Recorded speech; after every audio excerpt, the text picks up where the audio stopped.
Hey, what's going on? Just wanted to give you all a quick video update. So far, everything in the tank seems to be doing really well.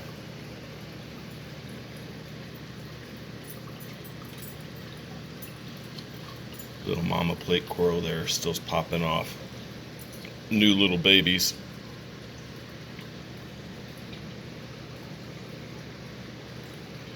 I got a Walt Disney it's growing, it's just being slow about it.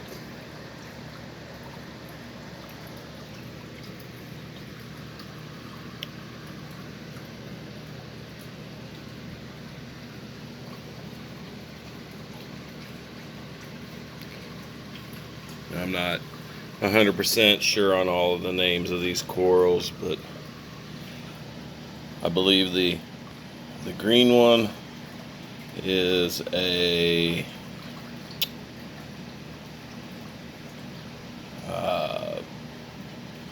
Pectina cactus coral. There's a butterscotch Montipora, forest fire digitata. I got a couple of acans going down here. Another Montipora that's sprouting horns. So I got radioactive dragon eye zoas and Fiji bam bams on this rock. It's funny because when I first got them, there was like maybe 3 or 4 zoas on each frag plug, and a year later, here we go.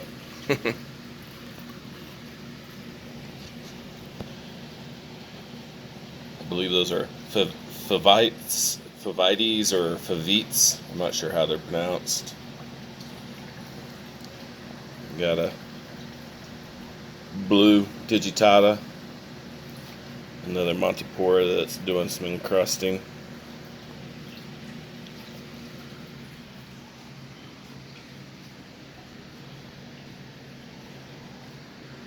And the story behind this torch is I actually bought it as a mushroom rock. It had a variety of mushrooms on it. And I saw this little green and yellow blob in the corner on the rock. And in my mind, I was thinking it was either a hammer or a torch. So I was like, yeah, I definitely need to get that. Well, the mushrooms had popped off the rock, and 6-7 months later, this is the torch.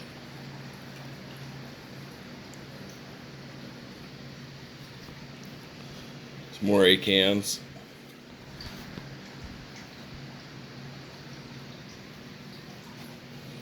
This Montipora, I bought it as a sunset Montipora, and I tell you what, this is the slowest growing coral I think I've ever seen. And this is one of the fastest because I got this at the same time that I got that. There's actually 2 frag plugs of the same Montipora in there. We got a Dragon Soul. It's not an acan. Maybe it's a Fabia. This guy's absolutely gorgeous. Another acan there. Yeah.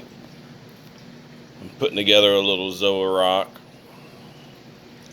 I know that the yellow ones are King Midas. I'll step around here. On the left, I believe, is a rainbow hornet, and I have no idea of the ID on this particular Zoa. We got another acan, and when I bought that green coral, it was listed as a spongeode. That thing has almost, it's more than doubled in the number of arms, so it's doing well. don't know if you can see it, but between the rocks is one of the mushrooms that popped off of that mushroom rock. And you got a couple little mushrooms down here. Now I had that torch coral was actually in the sand right here, and it was stinging the shit out of these mushrooms, so I moved it. Some candy cane. I don't know if you can see the pinks, but this is a Pinky the Bear Acropora. And this thing is just really encrusting. I'm hoping that it'll start sprouting some arms going upwards. Another one of those Pectina cactus corals. That one's really encrusted. It's doing well. And then I got a rainbow nem. Seems pretty happy back here in the corner. And I got some more mushrooms over here, and I'm not sure what these zoas are. That's the tank in a nutshell.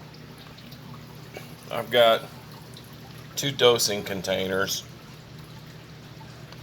Alkalinity, calcium, and magnesium. Then my auto top off.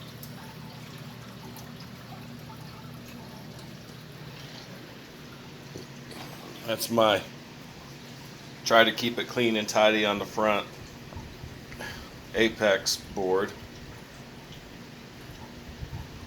Got a Neptune Trident.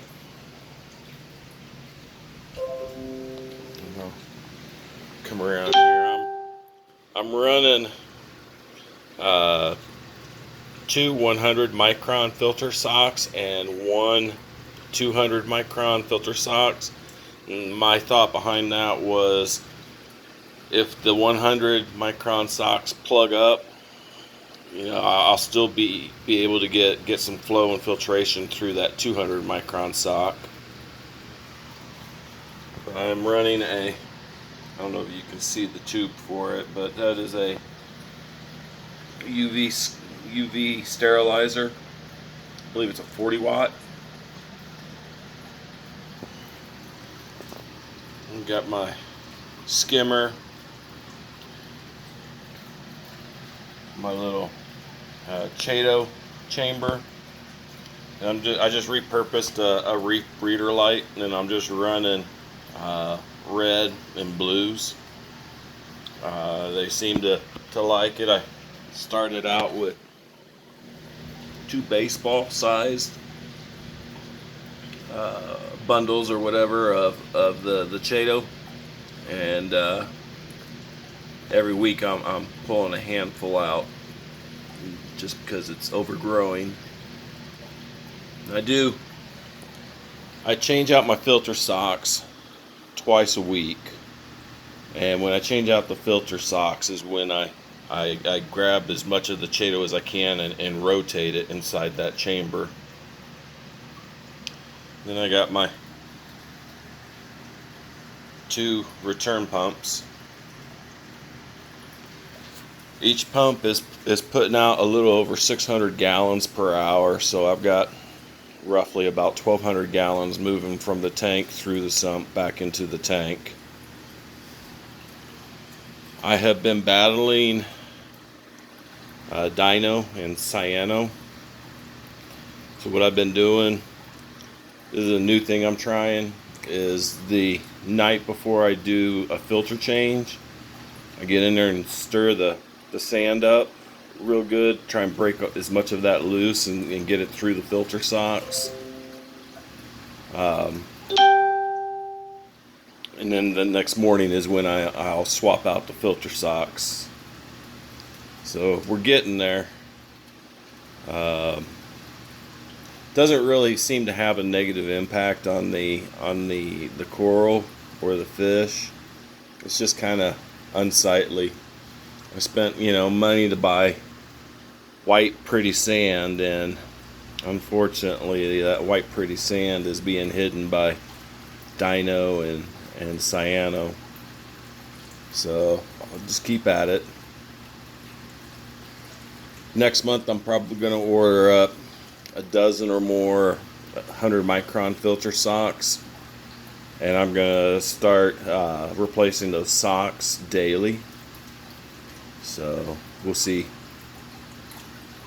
how that goes, if that helps clear it up. So this is the side view. I've got a pair of max spec gyres on this tank for flow inside the tank. They're set to, I believe, 70%. Because it was really beating up the corals. And actually, it was on the verge of burying some of the corals. So I dialed it down to 70%. This is the front of the tank.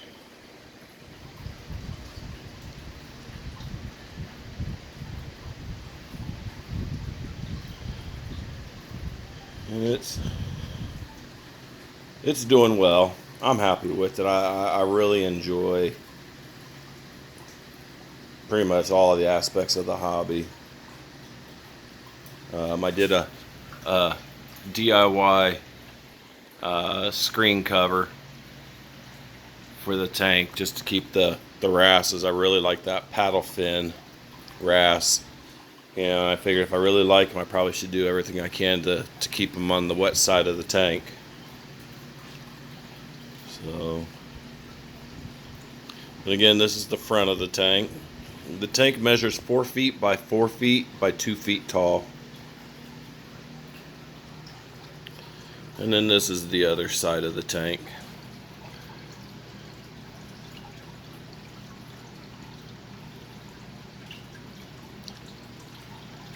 So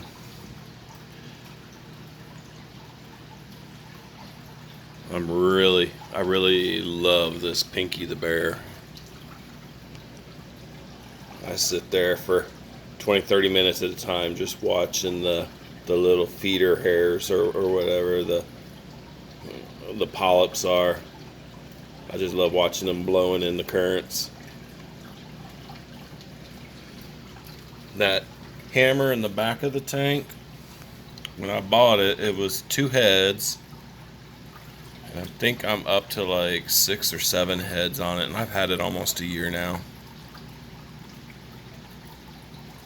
So it's doing well. The Duncan down there at the bottom had 2 heads on it, and now I think I've got 7 or 8 heads on it. Now, I don't know if you've noticed any of the shots or not, but this tank has been infested with the dreaded vermitid snails. And other than sticking my hand in there, I'm really not too sure what I can do to safely get rid of them. Pretty much all of the rock surfaces are covered.